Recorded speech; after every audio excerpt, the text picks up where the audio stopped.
Now I feel nervous.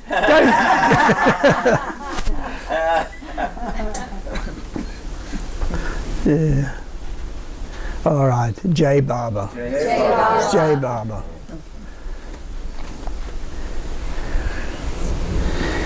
In 1954, no, let me go back one more time. In 1951, Barber gave us the opportunity of writing to him, and I wrote. It was my first letter, and as far as I remember, I don't remember, but I must have sent my love, and also asked him if he'd come to Australia.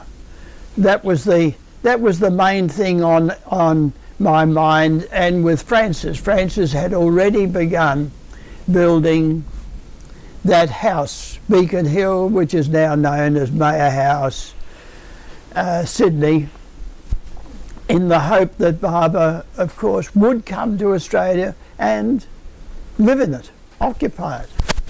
And I was already, although I lived 600, or we lived, I'm sorry, I was married by that time. We lived 600 miles away in Melbourne from where Francis was building.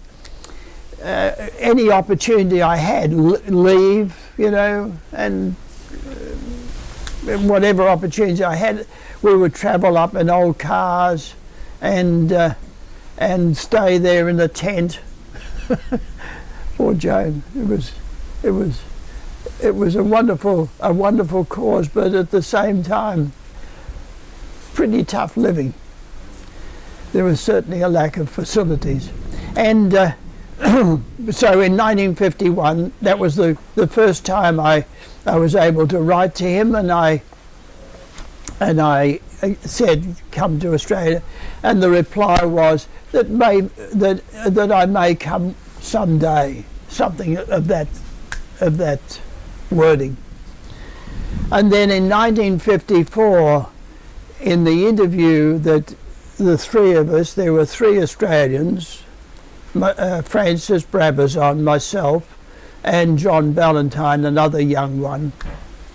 In the interview, Francis was in the middle, Barber was just here, in a chair like this. 2 or 3 feet away, 2 feet. I mean, because see him so clearly, and the wonderful flow of expressions and lights and expressions that just were constantly in his face. It was just fascinating, just simply to watch. And Francis, I think, gave me a nudge, and as pre-arranged, and I said, Barber, will you come to Australia? And he looked at me in a sort of questioning, quizzical way. Do you think I'm not already there? Not only did I shut up, but what was interesting was it was the last question, the only question I ever asked Barber. From somehow or other, that moment, that answer made me realise I don't need to ask him anything. He'll give me whatever is my lot when he deems it the right time.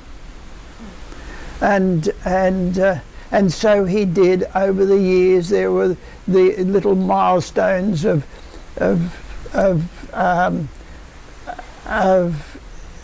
words, of incidents. What would one say? Little certain moments that have stayed with me, that are the basis of my life.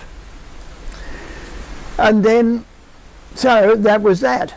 And then in 1955, 2 Australian women happened to be able to go to where they were travelling in India, and they were able, Barber lovers, and they were able to see Barber.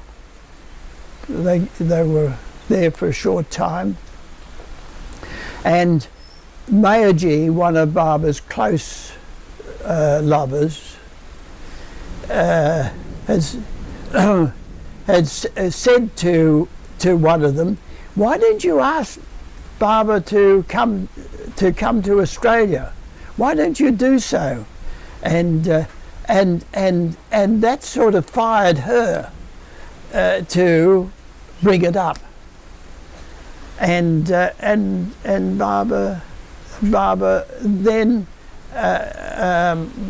nothing happened at that. Oh no, she wrote to him. That's right. After the visit, she wrote to him. From memory, I'm sorry. It's in somewhere written, and he and Barbara said he would. Francis was a bit put off by the fact that Barbara had said yes to a woman and not to us. Sorry, I can't. Oh, you better delete that. No, I think it's wonderful.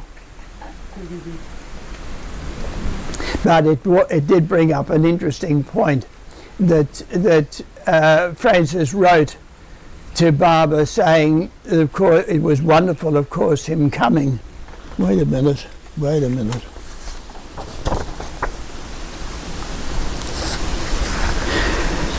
Because Francis by now had his own deep felt reservations regarding asking this of Barbara to come, because he is not to be asked of, but is to be loved and served and given to until one's whole life has become a living sacrifice to his dear person. I won't go the whole thing, but when he himself did something or said something out of his own love or wish or want, then that doing or saying would be the real doing or saying. We want Barbara to come, but we want that coming to be the real thing, for it to be from his own compassion, arising in his own dearest heart, not from our asking. But, of course, Barbara, as he had willed, came. And so the next, and gave notice that he would come. In August, the 9th, that he would arrive. It was altered at the last minute, but that he did actually come the 9th of August 1956. Now the preparation, Mayor House, Beacon Hill House, I'll call it Mayor House from now on, was very much, it was very incomplete when Barbara told us to occupy it in 1954. And over the period of from September 54 through to when Barbara made the announcement, which was a few months before he came, we had endeavoured to complete it, but it was very much incomplete. And so then began a wonderful period of feverish work by quite a small group of people. And why I want to mention it is it was a beautiful example of the how things, not only is there joy, but how things go smoothly when things are done with love, in the name of love. And not only that, I mean, in other words, we were all our focus was, oh, Barbara's coming. You know, that was the foremost thought and feeling. But not only that, but what was also interesting, how, all right, I'll make it personal, how despite the fact that I may have had a disagreement with Francis a few minutes before, I accepted happily his direction on the next aspect of the work. because of Barbara, because of love for him. It just reminds me of how Barbara has said that one of the most important things is to accept the faults, the failings of that one who has been designated, or it was obvious should be the leader of the particular enterprise, whatever it be. But that was the first time that I really saw that in action, how important the motive was behind the action. That we didn't cooperate, we didn't harmonise in that work because we wanted to get re-elected, like as it was in a political party, or because I want them to like me anyway, so I'm not going to. I'm going to fit in. Do you follow what I mean? Not a personal motive, but a motive out of love for the beloved, for the object of love. And so, okay, Francis had inherited a very snazzy car in those days, a Triumph English car from the Baron von Frankenberg, who had been the head of the Sufi society from which many of the Barber lovers came. For myself, I was introduced to Meher Baba, the discourses, in 1947 through the Sufi society. Let's go into that. That's another subject altogether. But he had inherited, the Baron died, and he had inherited this car. He didn't drive, so I got it. And it's the best car I've ever had. Yeah. It was a long black bonnet, leather seats, lovely timber paneling, none of this plastic and no, this was the real stuff. Yeah. And so okay, the time came, and we drove in the afternoon to the airport, and it was sunny. August is the end of winter in Australia, but in Sydney, temperate latitude. Is it latitude? Yeah.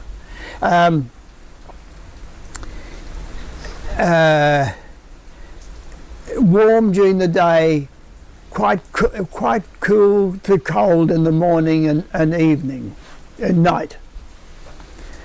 And we drove in, and that's right. And with the last £100 that we had, there was very little money in those days. I was earning enough for the family, and whatever I was earning and over and above what was needed was going into the house that we were continuing to build. So this is 56. This is 1956. Yes, yes.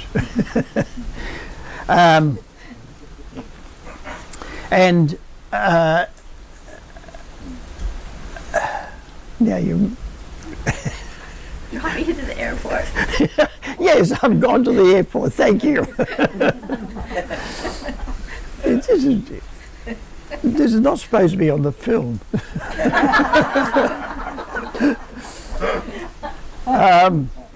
So I drive in. With the last £100 that we had hired a cameraman with his camera, a movie camera, and so I stationed myself with him on the upper story of a nearby building, looking down on the tarmac where the plane was due to come in, land, and taxi to the terminal. And sure enough, mid-afternoon, about 3 p.m. from memory. Barbara came down the stairs. You can see it in the little film that was taken. It's only a 2-minute film, but what I remember was that beautiful movement of Barbara's, the beautiful walk, the very presence coming down the little stairway from the plane, and then striding across the tarmac and seeing me with the cameraman and waving. I can still see it in my mind, and the wonderful feeling that he's come. He's actually been on Australian soil. Yeah. And okay, so he disappears into the terminal, and then comes out after a time, and I had driven the car up, so it was waiting there near the entrance. And Barbara, what was interesting was that Barbara seemed to welcome, embrace or touch those ones that were Barbara lovers, if you know what I mean, although there was a much bigger crowd there. And so Barbara then gets into the car, and I fuss sort of. Now Barbara's seated alongside me. I'm on this side. Barbara's here on a bench seat. There was an armrest between us, and I'm sort of fidgety. Sort of. I'm driving God. I mean, this is not something to be taken lightly, and so I set off, and of course, I'm still agitated, or not agitated, but a bit on edge, and I glanced at Barbara, thinking, is everything all right? Is it okay? And that's when Barbara gestured. Now Erich, Francis, and Artie Senior were in the back seat, and Erich, of course, always, as you could imagine, was leaning. He would have been forward, always on the key V to catch any gestures that Barbara might make, because Barbara had no longer dictating on the alphabet board. That it was after this was a time when he gave gestures only, and Barbara gestured then, all right, Bill, you're a good driver, but keep your eyes on the road. So that's what I did for the rest of the time. And so we drove through the city, over the Sydney Harbour Bridge to Beacon Hill. It's about 15 miles from the airport, particularly in those days. It's a bit shorter now because there are tunnels. But it was a good 15 miles, and took a certain amount of time. All I can say is that although there was nothing said that I remember apart from that opening few words, there was such an incredible comfort, a feeling of intense satisfaction. One didn't want to do anything else but to continue to be there, whatever it was, and in my case just driving, and beloved Barbara alongside me. And so we came to the house. We had created a bit of a road, a track down through. It was still a bush area on top of a hill. It's I don't know what the hill would be, 500, 700 feet. I'm sorry, I don't know. But it's got a wonderful view across to the harbour on one side and the city on this side. but we had to create and put filling into potholes and whatnot, create a road adequate towards the house, and then I would back in towards the door, and so that Barbara could then be let out, and it would be quite close to the entrance of the house. And so it wasn't scheduled for us to all meet him then, but we did, the rest of the Barbara lovers. There were about 30, 33, including the children. I had 3 children at that time, the youngest being 2 years old. And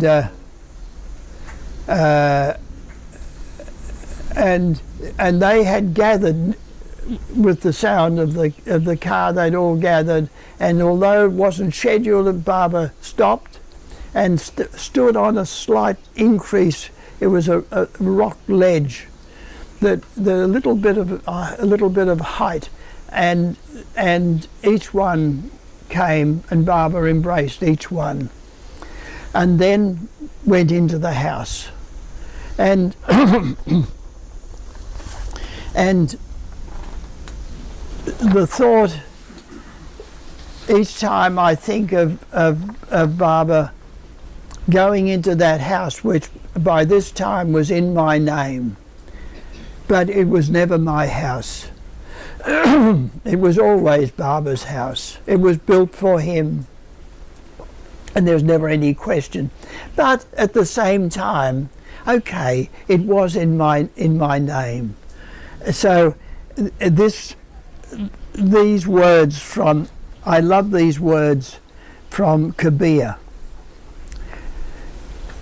and it was a song, but this is of course a translation. This day is dear to me above all other days, for today my beloved Lord is a guest in my house. My chamber and my courtyard are beautiful with his presence. My longings sing his name, and they become lost in his great beauty. I wash his feet, and I look on his face, and I lay before him as an offering my body, my mind, and all that I have.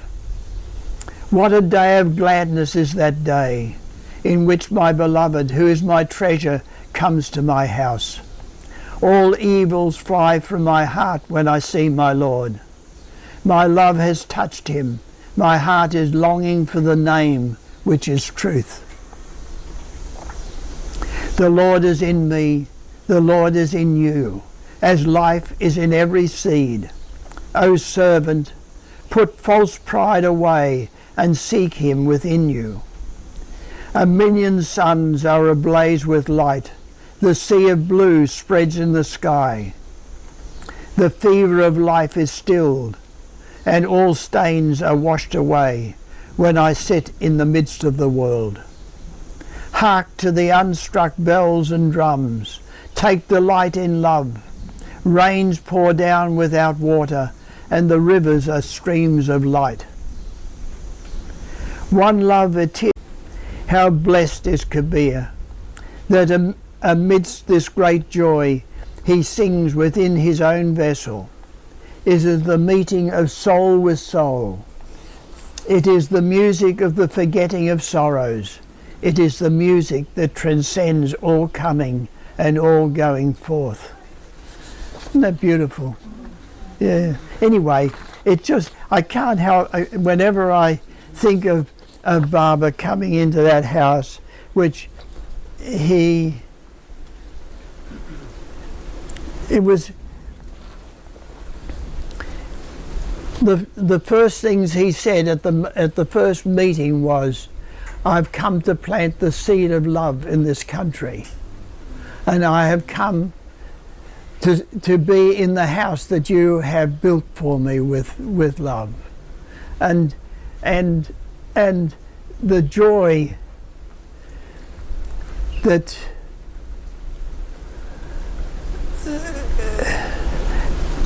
the light it's as though Barbara demonstrated over that period of that stay in Sydney, those days, it was as though he demonstrated that love which he had planted, a sort of a living, for me, a living example of how I should be always with people, always having him in mind, because he is the very center of every being, every being and thing in the world. There's nothing but him. And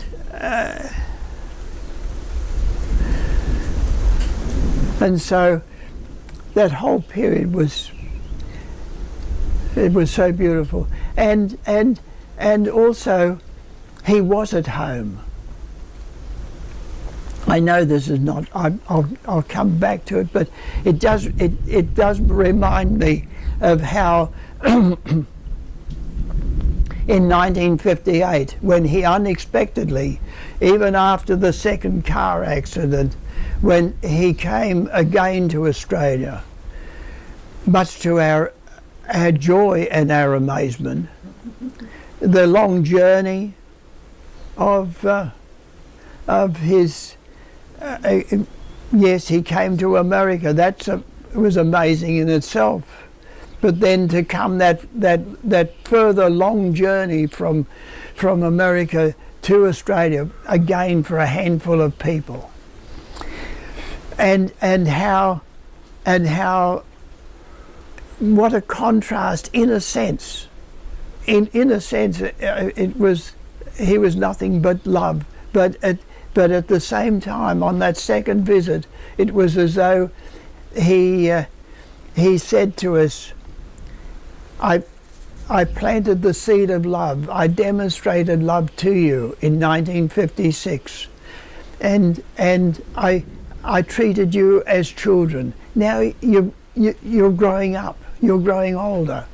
Now it's time to take seriously what love means.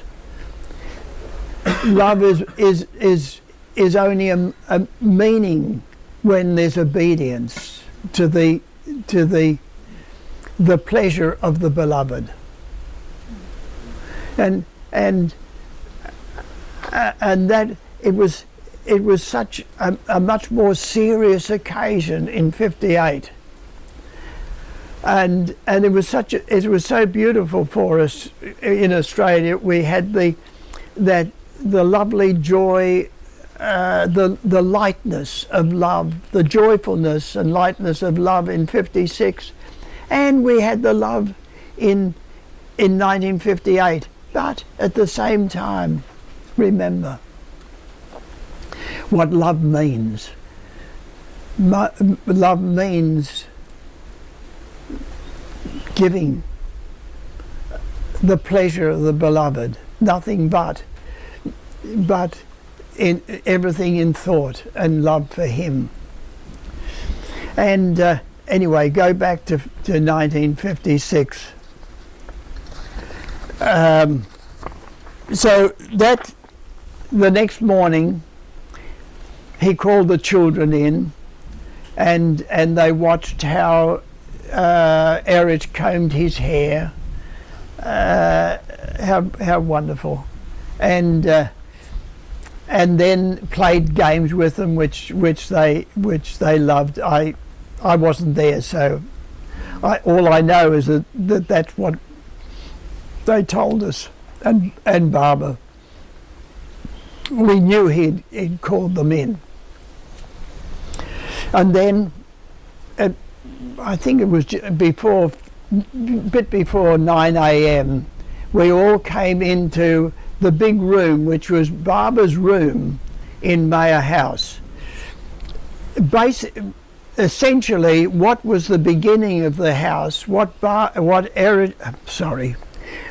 Francis had in mind was one big stone room for Barbara and meetings, and a small room as a bedroom and and either for Barbara or for Erich, who would be with Barbara.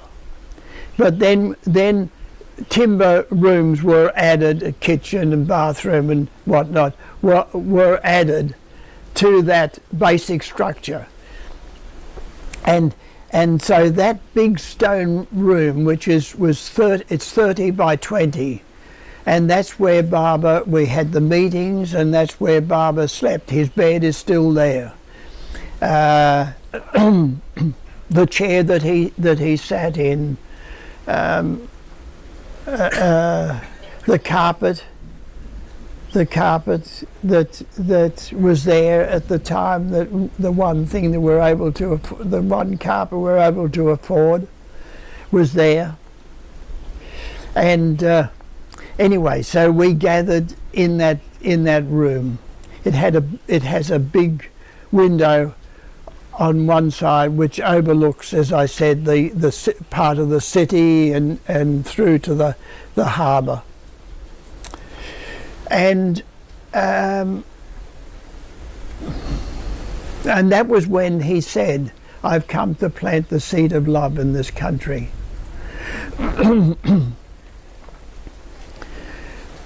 Now, I can't remember all the sequence of things. There were discourses given.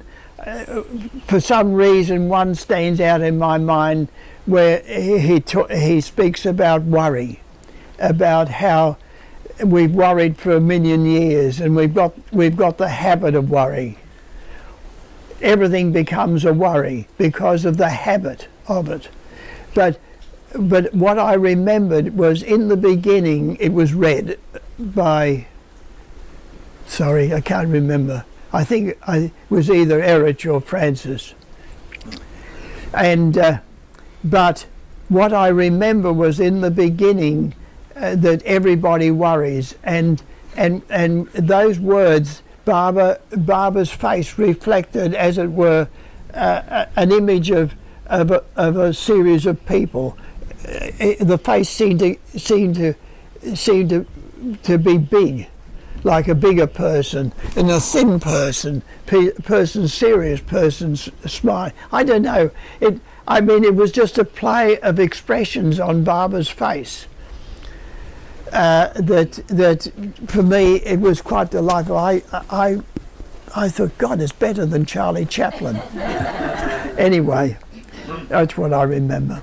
But at a certain point, we're all seated there in front of Barbara, and suddenly Barbara said, "Hands up those who love me."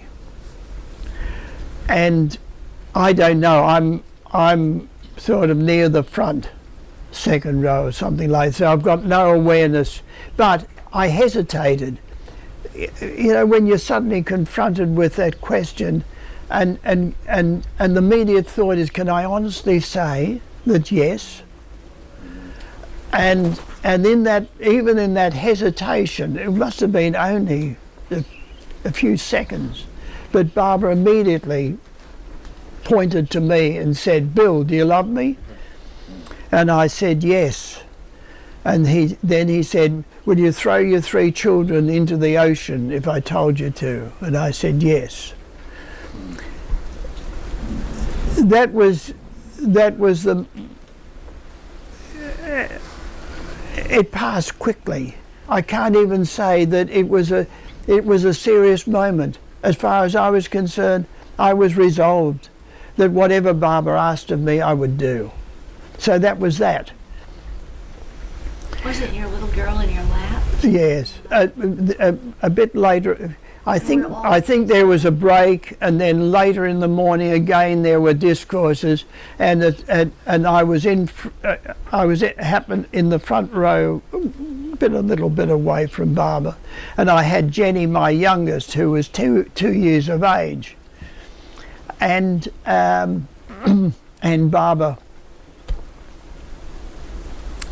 suddenly stopped had the discourse stopped and said, and gestured, "Here we are talking of God, and she has gone to God." and Jenny had fallen asleep. I wasn't aware of it, but Barbara had noticed. But what I mentioned that because it reminds me again of the very loving and as an example of love, thoughtful and caring that Barbara demonstrated. There was a young woman who was pregnant at the time who came in to when Barbara called us without leaving her thongs, her sandals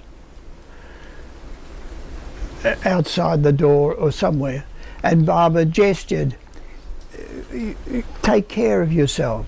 You should wear your thongs. You should words to that effect. He sent a message that that night he sent a message, make sure that the children are well covered with blankets. And sure enough, there was a very cold wind that sprang up later in the night, 10, 11 p.m. There was so many little gestures. He never missed anyone. Anyone that had done anything for him, he noticed. He paid a particular attention to it. Another young woman had painted, a very good artist. She had painted a big mural, which we had fixed to the end wall of the big room. It was a mural depicting the story of creation, of the soul, the whole circuit round, and on the top corner a very good painting of Barbara, an image of Barbara, and Barbara praised it, gestured. There are a couple of things that should be corrected, but he was so pleased he plucked a hair from his head and gave it to her. Wow. Yeah, a beautiful gesture of love. There were. Now I can't. Another young woman, a bit shy, a bit hesitant to come close, and when she was close to Barbara, he framed her hair, which was longer around her face. There were so many little things like that which were so endearing, and such a beautiful, as I've said, all I can say is it was such a beautiful example of Barbara saying, now I plant the seed of love, and this is what it is. This is how one should be with each other. Then in the afternoon, one of the things that we had to do before, in the preparation for Barbara's visit, was to put on for Barbara, a play that Francis had written. Francis Brabazon, you all know of Francis, poet, playwright, writer. Francis was the basis. Let's say was, because he's long gone, but he was the basis of the Barbara movement in Australia. He was the first one in the 40s when I found I was given the discourses. He was the one that declared, yes, Barbara is Jesus' return, or Muhammad return, however, Buddha, Jesus, Muhammad. God in human form. God descended into human form. and he had written this play, The Quest, and it was the story of a seeker seeking truth, seeking God. And I was a young man with a wife, not my actual wife. My wife was Joan. At that time was a part of the chorus. There was a chorus of I can't remember, 4 or 5 women, and for some reason it was better for Joan to be there. Anyway, somebody played my wife, and Frances was the seeker, and of course had the main part, and I can still remember Barbara sitting in a chair. It's a chair like this, but cane with arms, and the men, as usual, the men Mundley stood around Barbara. They always stood, even if at full day. Isn't it incredible? Erich would be there standing, always, with Barbara, ready, interpreting, responding in whatever Barbara way directed. Quite an incredible example, and the others too. Those 4 were always standing unless Barbara gestured for them to sit, which only happened when there was a more informal informal time. When 4 of us, 4 Australian Barbara lovers, came back with Barbara as he directed from Brisbane, Avatar's abode Brisbane, on that second visit, we came back to Sydney, and we spent a day at Mayor House again.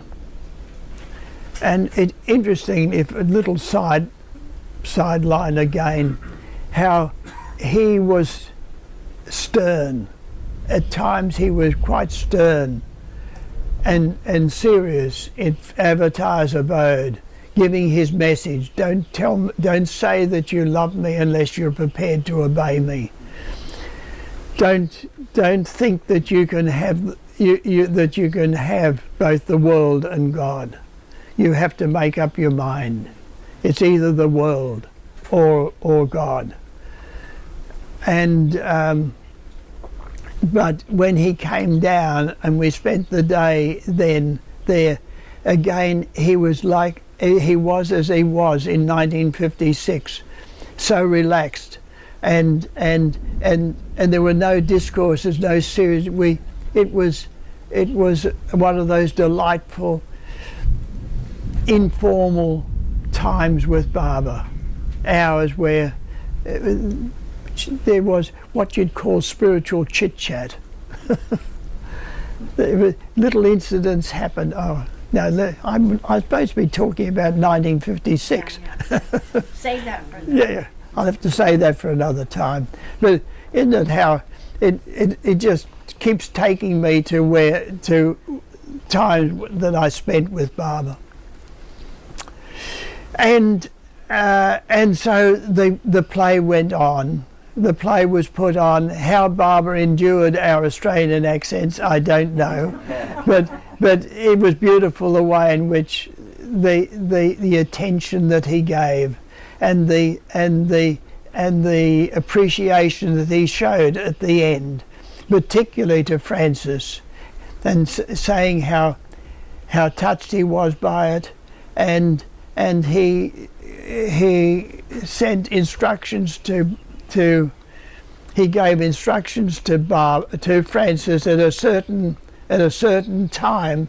He was to spend 28 days in his room, which was an isolated stone room, slightly separated from the main house, and he was to have no light, no reading material, No,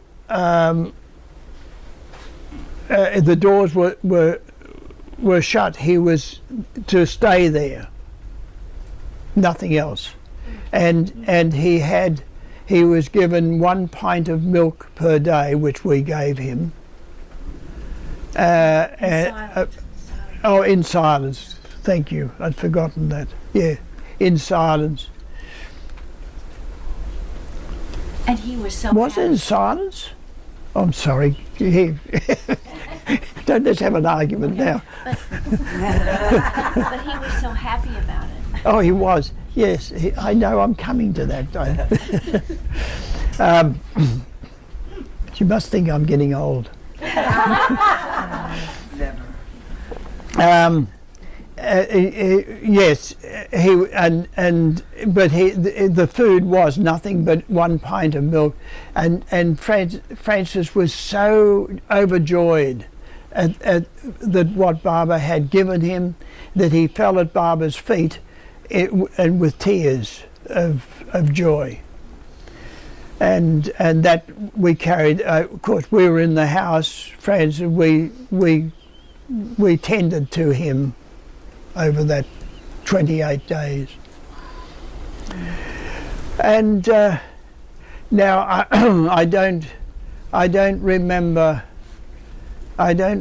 when. It may have been that evening. I'm not sure, but in 1954, Barbara had given me certain instructions, including do what Francis tells me. Francis was 17 years older than me, articulate where I wasn't in those days. I can tell you I wasn't. He was far more knowledgeable in spirituality than I was, whatever you might say. He was an older man, and although he had children, he didn't hesitate to tell us how the children should be brought up. Okay, in summary, it was a hard 2 years between 54 and 56 for me, but there was no question. I was Barbara's. I wanted Barbara, nothing else. So, okay, it was either that. I had the alternative. If you know, there was no question of me walking away from Francis. But at the same time, the joy of being with Barbara in 1956, him being there, everything was forgotten. It was just all that mattered was being there with him. And it may have been that evening, I don't know, but Barbara called the two of us in, Francis and myself, and among other things said, which I can't remember. Unfortunately, I wish I could, but I can't. He said, I know that, he pointed to the two of us and said, I know that you two will stick to me to the end. And it was afterwards, with reflection, of course, I realized, oh, thank God. Yeah, okay. In other words, I did survive. So whatever else he throws at me, apparently I'm going to be able to cope with. And I was pleased with the experience I'd had with Francis. In other words, it was a preparation. If I could cope with Francis, I could cope with whatever else. No. And the same for Francis. Did you have to add that? That's distinctly unfair.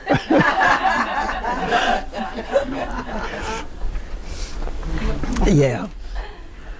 I was when Bala suggested that you might throw the children into the sea. Yeah. And you said yes. Did the children take in what was being said? I have no idea. They No. never brought that up. Never brought Okay, up. I just wondered No. how they felt. No. What? If What? any of them were old enough to even. At that time, probably not. Yeah. Don't know. Okay. The next morning, Barbara had agreed to give a darshan program. In other words, we could invite whoever we wished, whoever people we'd had contact with, and Frances and I would drive Frances to groups that we knew of that invited us to talk to Frances to talk about Maya Baba, meditation groups of seekers of various sorts, and so all these were invited to come and meet Maya Baba on the Saturday morning at 9 a.m. Now, to make it easy, we printed a card in which, you know, the words, "You are invited to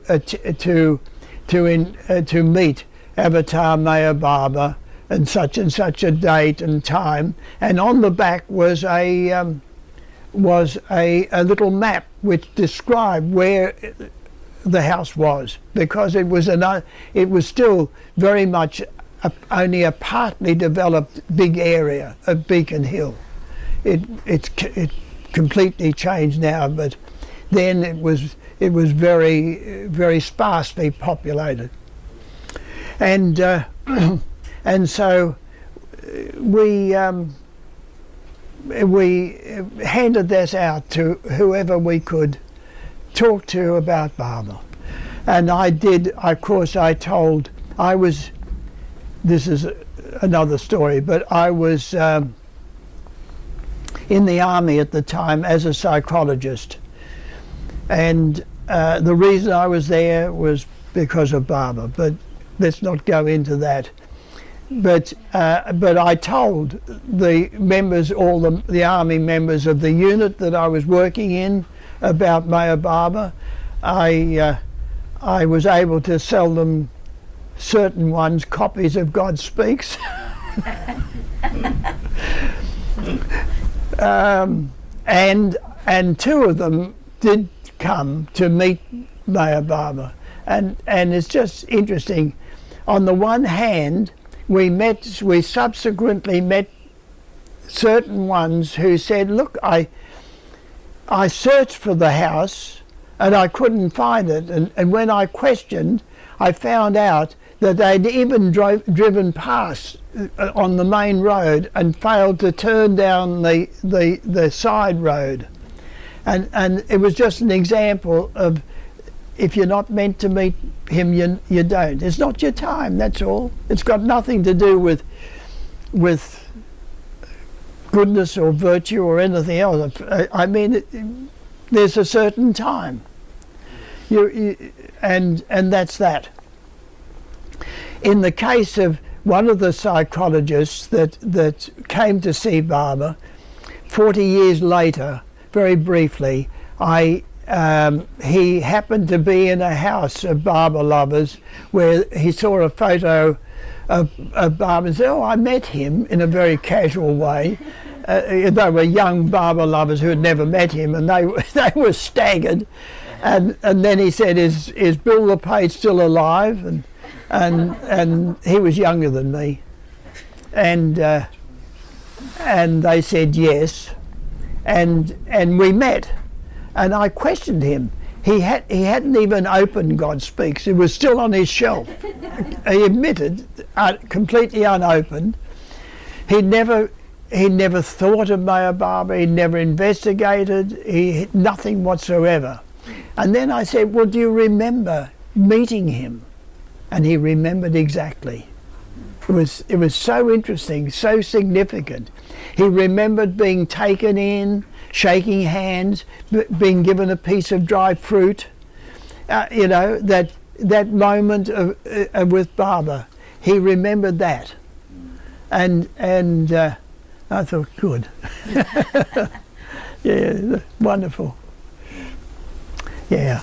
So my parents met Baba for the first time during that time, and they met him subsequently and wrote to him. They were shocked at first in 1947 when I announced, "Hey, Jesus has come back again. they were seekers, Christian seekers, you could say. And then they said, "Oh, come on, you know." For the first time, there was dissension in the house. First time I ever remembered any. But they both loved Barbara. Yeah. Anyway, there was probably about 120, and apart from my parents, I don't remember anyone else following up again. No one came back to see us to seek further information. But that was an occasion. Then in the afternoon, Barbara was due to leave Sydney and fly to Melbourne to see the Melbourne group. There were two main groups at that time. There was a Sydney group centred around Mayor House, and a group in Melbourne with quite a strong group of Barbara lovers, that some of whom flew up from there to be with Barbara both in Sydney and in Melbourne. And so towards the time of departure, Barbara said to me, "Are you coming?" I said, "Barbara, we don't have the money. There's only enough money for Joan, my wife, to go to Melbourne to bring her mother to meet Barbara." I said, "I'm staying with the three children." And Barbara gestured, "Stay in the house." The house naturally was only Barbara and the men, the four Mundley. We men stayed in tents down in the bush. The women, what women could be accommodated, were in the big double garage that we had built, and that was where the cooking was done and where the eating was done for us. Very makeshift, but it was, nothing mattered but being with Barbara. That's all that mattered. And Barbara gestured that I and the three children should stay in the house while he was absent, and he gave me the manuscript of Life at its Best to read, which had been prepared, but it hadn't been published as yet, while he was away. And so I drove Barbara into the airport. It could have been then, it was always typical with Barbara that he was early for flights. We were always there early, even up to 2 hours before necessary. But it was just being with him, that's all that mattered. And I won't go into other examples, but on this occasion, what I do remember was that those who were due to go with Barbara, there were, I think, 19 with Barbara and the Mundley. Apparently it was 25 people total, and we were seated in a lounge, quite a long room, and there were chairs all along on one wall, and we were all seated there. And at one point Barbara got up and walked in front of us up and down a number of times, and we had that example then, which I had seen and loved so much. Barbara's beautiful walking, as I'd seen in 1954. He gave an example, and I tell you, I can still visualize it, and it was as though he flowed. It wasn't sort of like, it wasn't like our walking which was sort of, there's always that sort of hesitant movement, a bit of how would I put it? It was conscious. It was like walking a flowing of a body that didn't even think of the walking. Perhaps he was occupied. However you can put it, all I can say is that it was just so beautiful, just watching that flow of the body striding down, back and forth. And then he sat and he then he gestured to me that he wanted a orange juice. So I ran off, couldn't find anything open, none of the main refreshment bars, but I finally came to one, and all they had was orange cordial, not real orange juice. I thought, well, that's the nearest I can do. I mean, okay, at least I can take something. So I had a container, plastic container, cardboard. No, it was cardboard, I think. Doesn't matter.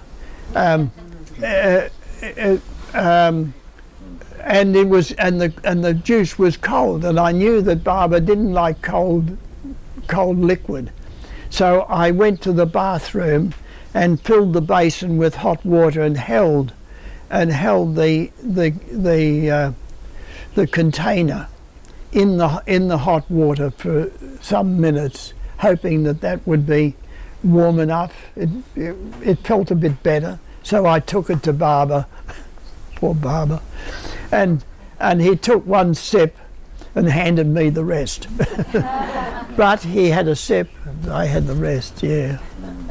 And I had the container, but it crumbled. That's why I can't remember. I kept it, of course, but it sort of just crumbled up.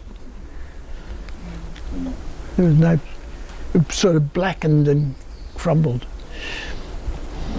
And Barbara then departed. Oh, there was one little incident where of course there was luggage for 25 people going down, and another young Australian, Robert, who was travelling, took over, sorting out the careful, God.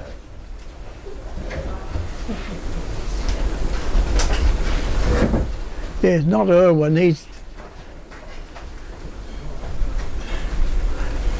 We don't want another one of the old ones having an injury. There's 3 old elderly men already in hospital.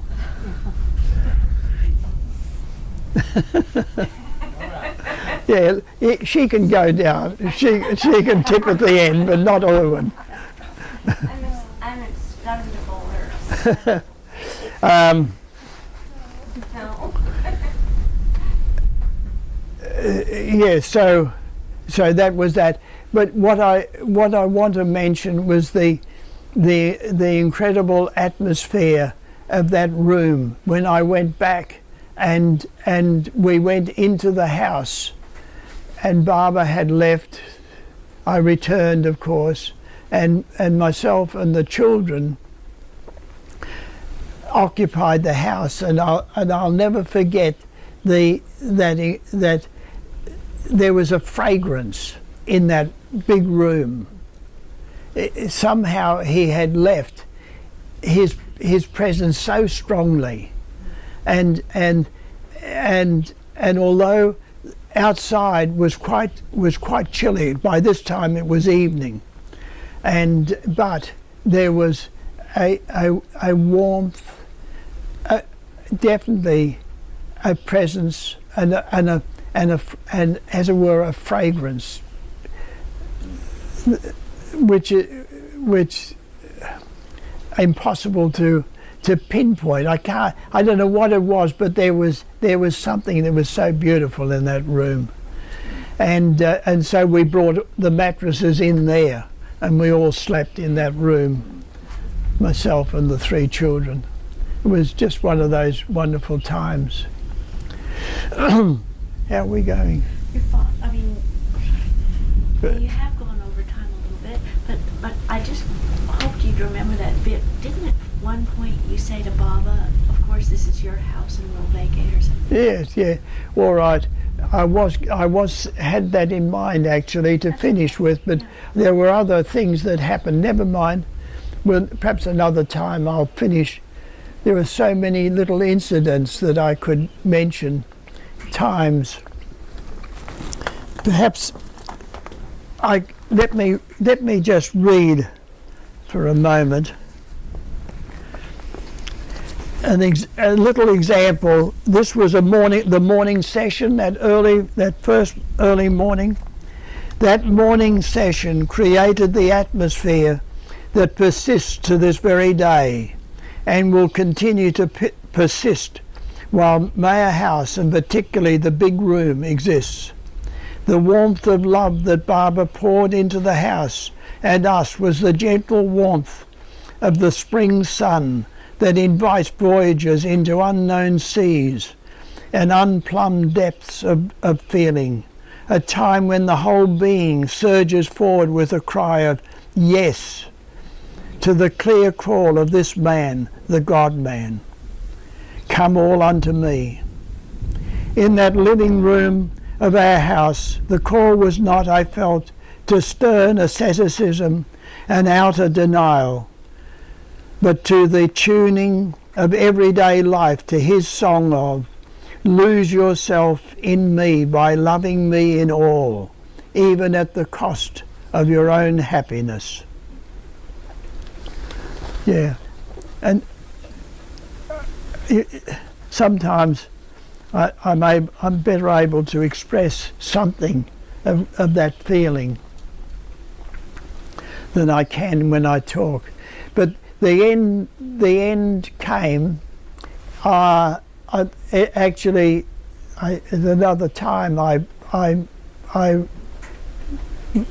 reminded, I didn't realise at the time it was the 14th of August. It was actually my birthday, Tuesday the 14th.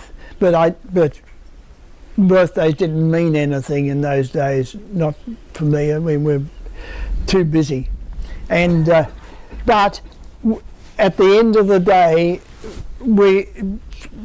Barbara, myself, Francis, and Artie Senior were gathered in the little hallway prior to coming out of the house and getting into the car, and when I was to drive him for the last time in 1956 to the airport. And Barbara had Francis and I embrace at that point. And then I said to Barbara, Barbara, of course now we'll move out of the house. This is your house. We will move out. And Barbara said, no, live in it, but don't ever sell it. And that was the beginning. That acknowledging, yes, it's not anyone's house, it's his house.